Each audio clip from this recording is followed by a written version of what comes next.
मराठी माणूस, मराठी प्राध्यापक बनारस हिंदू युनिव्हर्सिटीमध्ये जातो आणि तिथे मराठी शिकवतो. कोण विद्यार्थी असतात तुमचे? बहुतांश जे BA ला येणारे विद्यार्थी आहेत ते हिंदी भाषिकच असतात बरोबर. आणि त्यांना मराठी भाषेविषयी आकर्षण आहे, कारण मराठी एक मोठी भारतीय भाषा आहे बरोबर. आणि जवळपास 14 कोटी लोक ते बोलतायत आणि साहजिकपणे रोजगाराच्या ज्या संधी आहेत ते पुण्या मुंबई सारख्या शहरामध्ये हे लोक शोधायला येत असतात. लोकांना जेव्हा कळतं की तुम्ही बनारस हिंदू विश्वविद्यालयात मराठी प्राध्यापक म्हणून काम करताय, लोक काय रिॲक्ट करतात बरं? अगदी या भाषिक सीमा ज्या आहेत ना ते अगदी अलीकडे आपण घालून घेतलेले आहेत स्वतःला, कारण स्वातंत्र्यानंतर जेव्हा भाषावार प्रांत रचना झाली त्यानंतर आपण महाराष्ट्र म्हणजे एवढा मराठी मुलूक असं स्वतःला घोषित करून घेतलेलं आहे. असं काही नाहीये ना, कारण आपण पेशवे काळात जर बघितलं तर अर्ध्या भारतावर तर मराठी भाषिकांचं राज्य आहे आणि मग हे मराठी भाषिक जिथं जिथं विखुरलेले आहेत तिथं सगळीकडे मराठी बोलली जाते, जोपासली जाते. इंदोरला लोक मराठी बोलतायत, ग्वाल्हेरला लोक मराठी बोलतायत, बडोद्यात मराठी आहेत.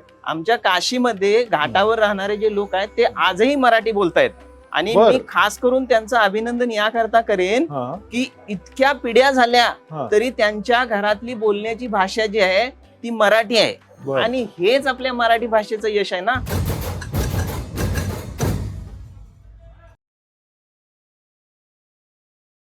नव्याण्णव्या अखिल भारतीय मराठी साहित्य संमेलन फिरत असताना ना अनेक वेगवेगळी माणसं भेटतायत.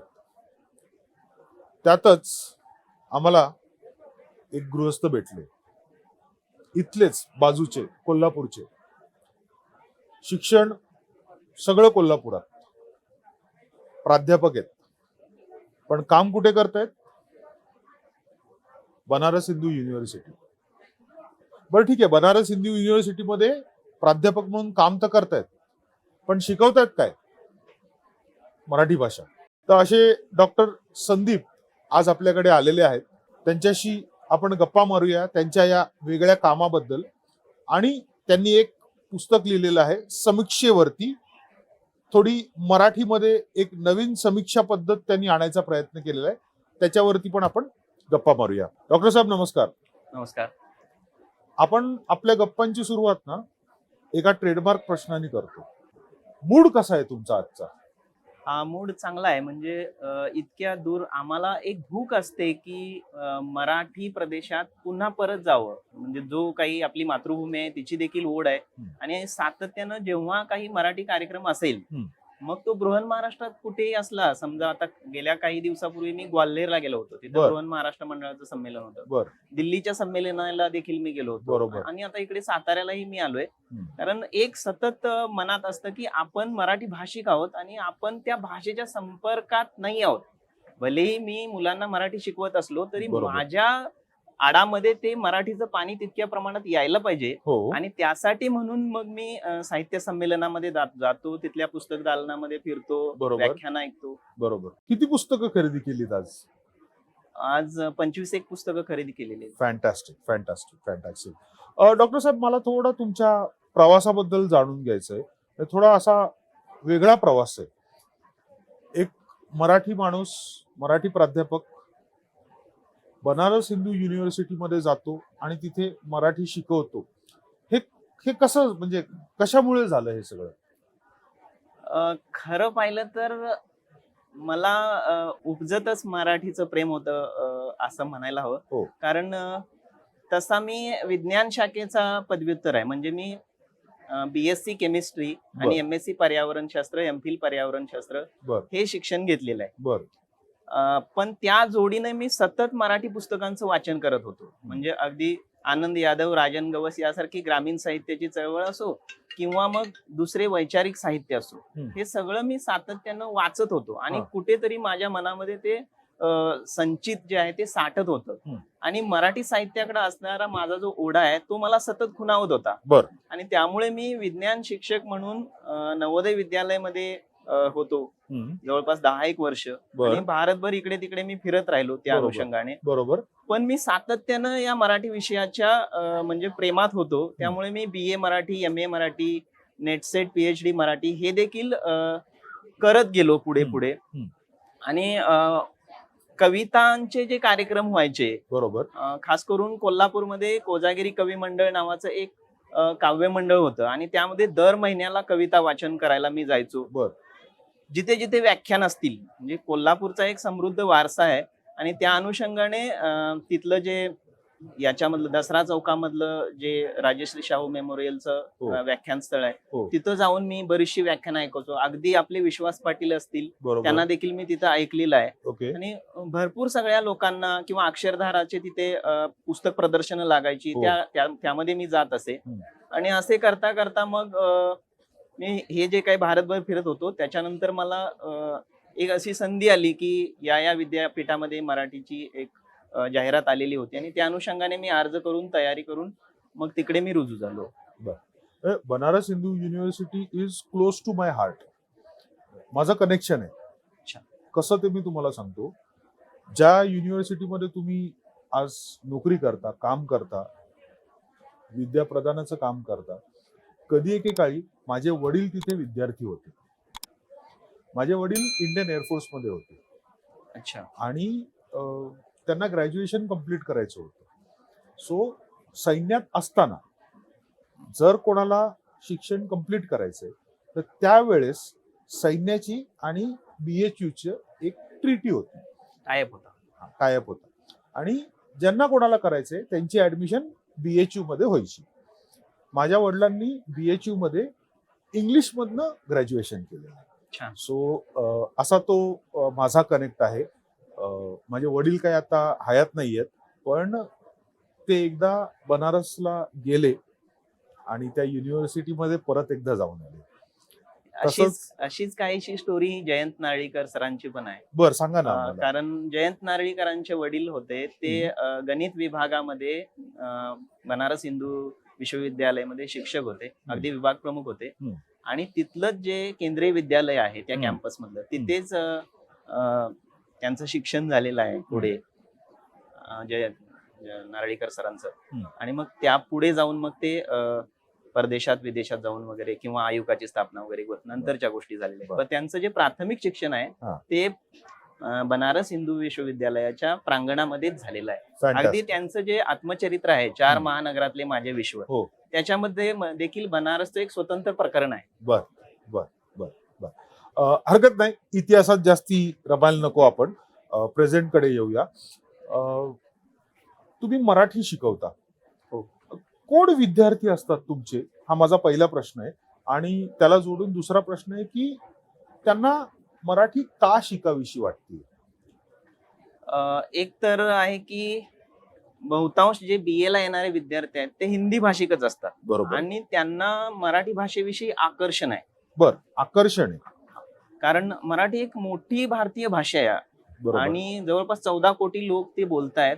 आणि साहजिकपणे रोजगाराच्या ज्या संधी आहेत ते पुण्या मुंबई सारख्या शहरामध्ये हे लोक शोधायला येत असतात. आणि त्यामुळे त्यांना ते प्रारंभिक ज्ञान घ्यावं असं वाटतं. ही एक गोष्ट झाली. त्याचबरोबर आमच्याकडे MA मराठी करणारे देखील काही विद्यार्थी आहेत.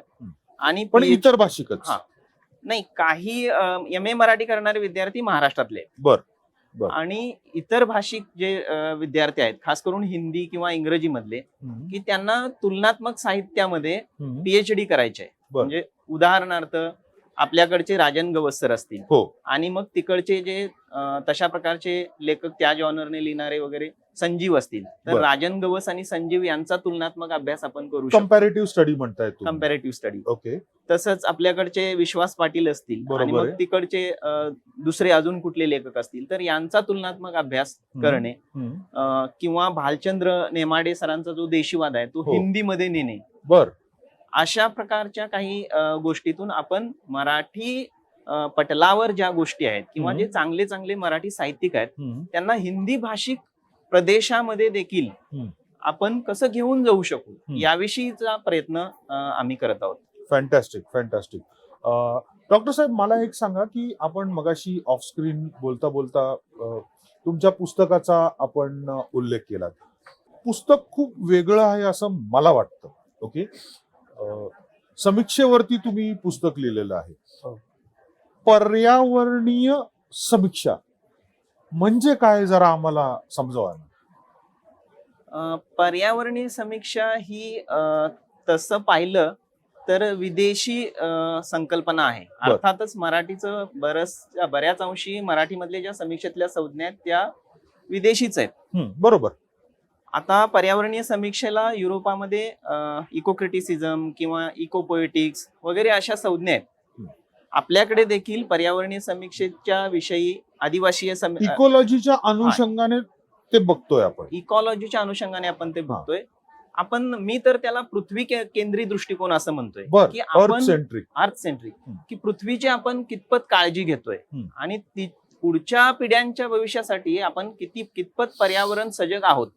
आणि मग आपली ही जी पर्यावरण सजगता आहे ती मराठी साहित्यात कशी उमटलेली आहे किंवा मराठी साहित्यिकांनी ते भान कसं जपलेलं आहे हे जाणून घेण्याचा प्रयत्न मी त्या पुस्तकामधून केलेला आहे. आणि त्या पुस्तकामध्येच पर्यावरणीय समीक्षा ही जी नवी समीक्षा पद्धती आहे जी की मराठी समीक्षा विश्वामध्ये अजून फारशी रुजलेली नाहीये.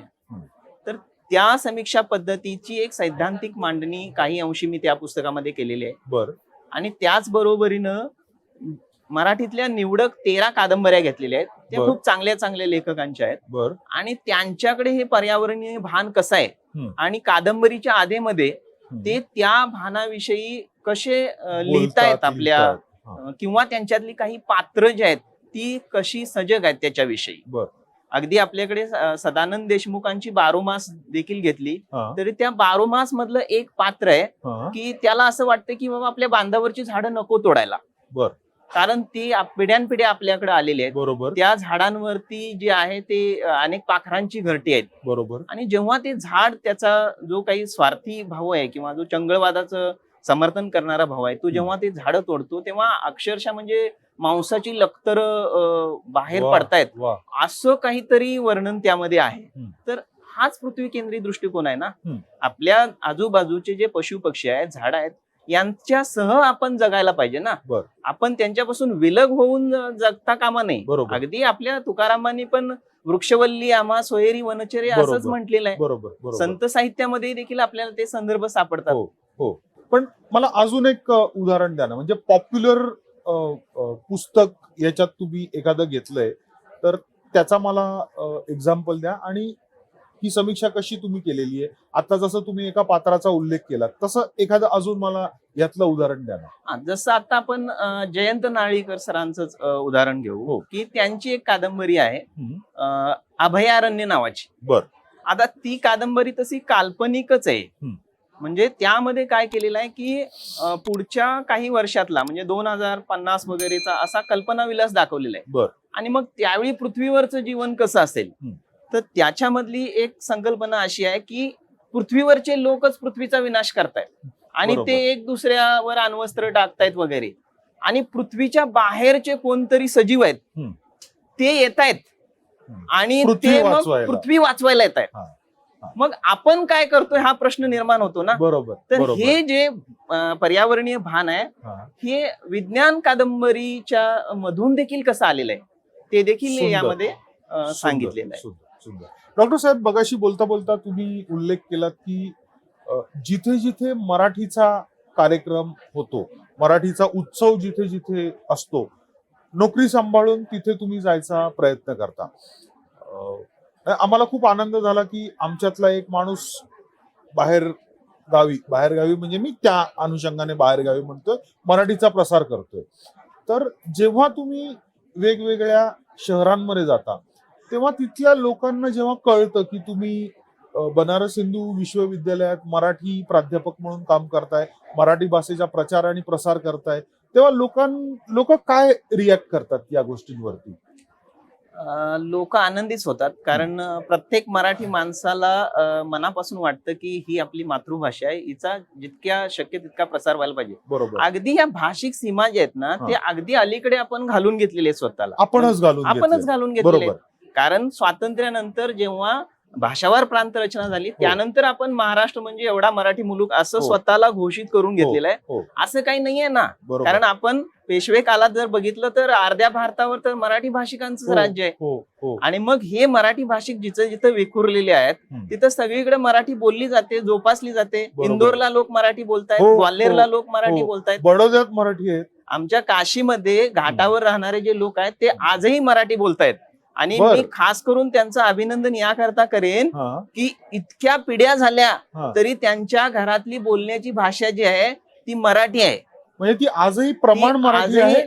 भलेही त्याच्यामध्ये काही बदल झाले असतील बर. पण त्यांच्या घरामध्ये ते परस्परांशी जेव्हा बोलत असतात तेव्हा हिंदीमध्ये बोलत नाहीत, वा. ते मराठीमध्ये बोलतायत. बर. आणि हेच आपल्या मराठी भाषेचं यश आहे ना, खरंय खरंय खरंय. की जी पिढ्यानपिढ्या पाजरत राहते पुढे. येस, एवढ्या दूर राहून पण ती अजून लुप्त झालेली नाहीये. अगदी बरोबर. आता आपण मगाशी जेव्हा ऑफ कॅमेरा बोलत होतो तेव्हा तुम्ही एक कार्यक्रम ऑर्गनाईज केलेला, काय त्याच्याविषयी जरा आम्हाला सांगा ना. खरं म्हणजे बनारसमध्ये काशी महाराष्ट्र समिती म्हणून एक संस्था आहे काशी महाराष्ट्र समिती. बर. की जी तिथल्या मराठी लोकांची, तिथल्या पिढ्यानपिढ्या राहणारे जे मराठी लोक आहेत जे घाटावर राहतात, तर त्यांच्यामध्ये मराठी भाषेविषयीचे जे कार्यक्रम आहेत, म्हणजे अगदी अभंगवाणी असेल किंवा आषाढी एकादशी किंवा गणेशोत्सव किंवा शिवजयंती साजरी करणे, बरोबर. तर हे उत्सव साजरे करणे. अगदी बनारस हिंदू विश्वविद्यालयामध्ये शिवाजी महाराजांचा पुतळा आहे हो. की जो 1950 साली आपल्याच मराठी लोकांनी बांधलेला आहे. बर. आणि तिथे दरवर्षी शिवजयंती साजरी होते. बरोबर. तर बृहन महाराष्ट्र मंडळाचं एक अधिवेशन झालं होतं 2024 साली फेब्रुवारीच्या. तर तेव्हा एक संकल्पना अशी पुढे आली की काशीशी संबंधित जे मराठी लोक आहेत किंवा मराठी संस्कृती तिथे कशी रुजलेली आहे किंवा काशीचे जे घाट आहेत, बहुतांश घाट ते मराठी लोकांनीच बांधलेले आहेत. बरोबर. तर असा काही आढावा घेता येईल का? आणि मग त्या अनुषंगाने आम्ही तो आढावा घेतला बर. की संत एकनाथ आणि काशी यांचा काय ऋणानुबंध आहे, बर. किंवा तिथले घाट आहेत, किंवा अगदी बनारस हिंदू विश्वविद्यालयामध्ये मराठी विभाग केव्हापासून चालू आहे. अगदी 1930 पासून तिथे मराठी शिकवली जाते. बर. बर. इतक्या बर. खूप जुन्या काळापासून. बरोबर. आणि मग बरोबर. 80च्या नंतर वगैरे स्वतंत्रपणे मराठी विभाग देखील झाला. बर. असे जे काही कंगोरे आहेत हम्म. ते तपासण्याचा आम्ही प्रयत्न केला आणि एक बर. संपादित पुस्तिका तयार केली की बर. काशीतील मराठी वैभव नावाची. क्या बात आहे. डॉक्टर साहेब, तुम्ही युट्यूब वर पण काहीतरी काम करता ना, हा, सांगा ना आम्हाला जरा. युट्यूबवर मी जे काम केलेलं आहे ते खरं म्हणजे माझं स्वतःच असं काम नाही आहे. कारण कुठल्याही कामाला जेव्हा आपण सांघिक स्वरूप देतो किंवा त्याची संस्थात्मक बांधणी करतो तेव्हा ते जास्त काळ टिकतं. बरोबर. तर मी काय केलेलं आहे की जे बृहन महाराष्ट्रात राहणारे मराठी लोक आहेत, म्हणजे दिल्लीमध्ये असतील, इंदोरमध्ये असतील, ग्वाल्हेरमध्ये असतील, तर त्यांच्या पुढच्या पिढ्यांना मराठीचं ज्ञान कसं होईल, तर त्याच्यासाठी मी काय केलेलं आहे की मराठी भाषा परिचय 1 किंवा 1 असा एक प्रायमरी कोर्स बनवलेला आहे की जो 4 आठवड्यांचा कोर्स आहे, साधारणपणे 1 महिन्याभराचा. आणि त्याचे 20 व्हिडिओ रेकॉर्ड केलेले आहेत. ते बनारस हिंदू विश्वविद्यालयाच्या सौजन्यानेच केलेले आहेत. बर. आणि त्यांच्या पातळीवरच केलेले आहेत. बर. आणि शिक्षण विभाग भारत सरकार यांचं देखील त्याला सहकार्य लाभलेलं आहे. बरोबर. आणि मग ते 20 व्हिडिओ जे काही प्रारंभिक स्वरूपाचं मराठीचं ज्ञान, त्याच्यामध्ये मराठी भाषेची लिपी असेल किंवा मराठी भाषा कशी विकसित झाली, हे सगळं त्याच्यामध्ये घेतलेलं आहे. किंवा वारकरी संप्रदायाचा थोडासा इतिहास, किंवा मराठी वर्णमाला, अंकमाला, अगदी प्रारंभिक स्वरूपाच्या ज्या गोष्टी आहेत, साधी साधी संवादाची मराठी वाक्य हिंदी भाषिक लोकांसाठी, असे ते 21 व्हिडिओ केलेले आहेत. बर. आणि मग ते फ्री ऑफ कॉस्ट कुणीही ते पाहू शकतं. सुंदर. आणि जर तुम्हाला ते त्या कोर्सला ऍडमिशन घ्यायचं असेल तर वर्षातून एकदा जून मध्ये त्याचे स्वयं प्लॅटफॉर्मवर नावनोंदणी करावी लागते. नावनोंदणी करणं पूर्णतः मोफत आहे. बरोबर. आणि मग तो कोर्स तुम्ही फ्री ऑफ कॉस्ट करू शकता. युट्यूब वरील व्हिडिओ देखील तुम्ही फ्री ऑफ कॉस्ट किंवा मुक्तपणे मोफत बघू शकता. बरोबर. आणि त्याचबरोबर जर तुम्हाला असं वाटलं की आता मी हे शिकलोय, याचं कुठेतरी प्रमाणीकरण झालं पाहिजे, तर त्यासाठी मग तुम्ही त्या परीक्षेसाठी स्वयं प्लॅटफॉर्मवरच फॉर्म भरायचा आहे. आणि मग त्याची जी काही परीक्षा असेल जी वस्तुनिष्ठ स्वरूपाच्या प्रश्नांची असते, ऑब्जेक्टिव्ह प्रश्नांची, ते प्रश्न मराठीतच असतील पण. आणि मग ती परीक्षा तुम्ही त्यांच्या दिलेल्या कम्प्युटर सेंटरवर द्यायची आणि मग तुम्हाला काशी हिंदू विश्वविद्यालयाचं आणि स्वयंचं या दोघांच्या मिळून असं एक प्रमाणपत्र देखील प्राप्त होईल. फॅन्टॅस्टिक. आणि 2 वर्ष झालं हे चालवताय तुम्ही, करताय? हा, हे 2 वर्ष चालू आहे. पहिल्या वर्षी साधारणपणे 800 मुलांनी त्याच्यामध्ये भाग घेतला होता. बर. आणि आता यावर्षी देखील जवळपास 658 मुलांनी त्याच्यामध्ये रजिस्ट्रेशन केलं. आता बर, अर्थात हे सगळ्या वयोगटातील लोक असतील, ज्यांना म्हणून हिंदी भाषिक लोकांना किंवा त्यांच्या पुढच्या पिढींना जे विसरत चाललेले आहेत मराठी, हो. तर त्या पुन्हा त्या गोष्टींना ते उजाळा देऊ शकतात. पण मग हे जे 1400-1500 लोक आहेत, हे कुठे कुठे आहेत? म्हणजे भारतातल्या कुठल्या कुठल्या शहरांमधनं आहेत? असा काही स्टडी आहे आपल्याकडे? असा स्टडी नाही आहे, पण हे जे लोक आहेत ना, ते खास करून उत्तर भारतातून आहेत, कारण तो हिंदीमध्ये आहे. हो. दिल्ली मधले लोक आहेत. म्हणजे जेव्हा मी लाईव्ह त्यांच्याशी काही संवाद केला, तेव्हा दिल्ली मधले लोक आहेत, काही कानपूर मधले आहेत, लखनौ मधले आहेत, काही बनारस मधले देखील आहेत.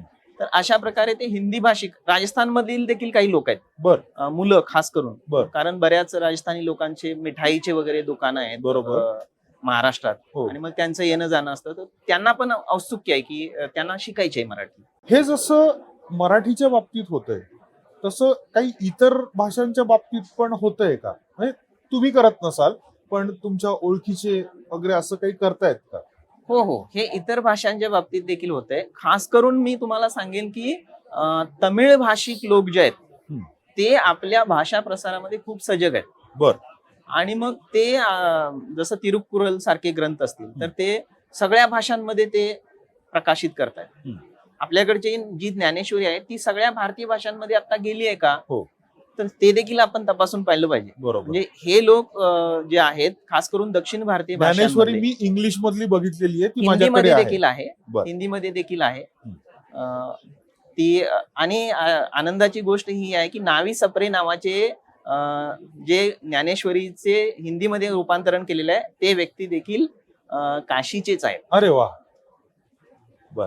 त्यामुळं मी आता कुठल्या एका भागाचं आहे असं मला म्हणता येणार नाही. मी मराठीचाच आहे. ग्रेट.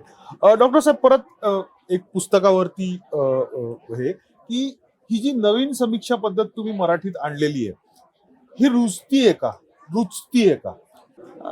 आता अलीकडच्या काळामध्ये अशा अंगानं लोकांनी पाहायला सुरुवात केलेली आहे. म्हणजे काही वर्षापूर्वी वसंत आबाजी डहाके सर यांनी आदिवासी शास्त्रीय समीक्षा अशा प्रकारे या समीक्षेचं नामकरण केलं होतं. मला असं वाटतं की त्याहीपेक्षा खूप व्यापक स्वरूपात पर्यावरणीय समीक्षा या अंगानं आता समीक्षा व्हायला लागलेली आहे. आणि बरेचसे जे आत्ताचे पीएचडीचे संशोधक आहेत, ते काही जण अगदी मी हे ऐकले की अण्णाभाऊ साठेंच्या साहित्यातले देखील शोधतायत, किंवा कवी अलीकडच्या काळातले जे कवी आहेत त्यांच्यामध्ये पर्यावरणीय जाणीवा आलेले आहेत का, हे देखील शोधत आहेत. आणि अशा स्वरूपाचे जे शोधाची कामं आहेत किंवा पीएचडीचे संशोधन आहेत, ती होत आहेत. डॉक्टर साहेब, खूप तुमच्याकडे बोलण्यासारखं आहे, खूप देण्यासारखं आहे, पण तुम्हाला गाडी पकडायची आणि बनारसला जायचंय. त्यामुळे आज आपला हा जो संवाद आहे, या ज्या गप्पा मस्तपैकी रंगलेल्या आहेत, त्या आपण इथेच थांबवूया. पण एवढं मात्र नक्की की थोडा वेळ आम्हाला द्या. खूप साऱ्या गोष्टी आहेत ज्या बाबतीत तुमच्याशी गप्पा मारायच्या, त्याच्यावरती आपण विस्ताराने चर्चा करूया. मी पहिला प्रश्न तुम्हाला विचारला की तुमचा मूड कसा आहे. हा फॉर्मॅट आहे सुरुवातीचा, आणि आपण साताऱ्यामध्ये आहोत, तर साताऱ्यामध्ये एका वेगळ्या पद्धतीचा एंडिंग आम्ही करतो. सातारा म्हटलं की कंदी पेढे आले, आणि कंदी पेढे म्हटलं की 150 वर्षाची परंपरा असलेले मोदींचे पेढे आले. तर तो जो मोदींचा पेढा आहे, तो आपला ब्रँड पार्टनर आहे. त्यांनी आपल्याला काही त्यांच्या पेढे आणि बर्फी मिठाई दिलेली आहे. तसंच इथून जवळच एक रिटकवली नावाचं एक खेडेगाव आहे, तिथला एक फेमस चिवडा आहे. त्यांनीही आपल्याला त्यांचा चिवडा टेस्ट करायला दिलेला आहे, आणि हे आपण खाल्ल्यानंतर आपल्याला पाणी तर लागणारच आहे. तर ऍड प्लस नावाचा आपला एक बेवरेज पार्टनर आहे, तर त्यांनी आपल्याला पाणी प्रोव्हाइड केलंय. सो तुम्हाला विनंती करतो की ते तुम्ही प्लीज ट्राय करावं. डॉक्टर संदीप गुहेकर अतिशय वेगळं काम करतायत. त्यांच्या कामाची थोड्या वेळात थोडक्यात आपण ओळख करून घेतली. खूप मोठं काम आहे, मला माहिती आहे, मी न्याय देऊ शकत नाहीये, पण विस्ताराने ह्याच्यावरती बोलूया. पण आज इथेच थांबूया. जय हिंद, जय महाराष्ट्र.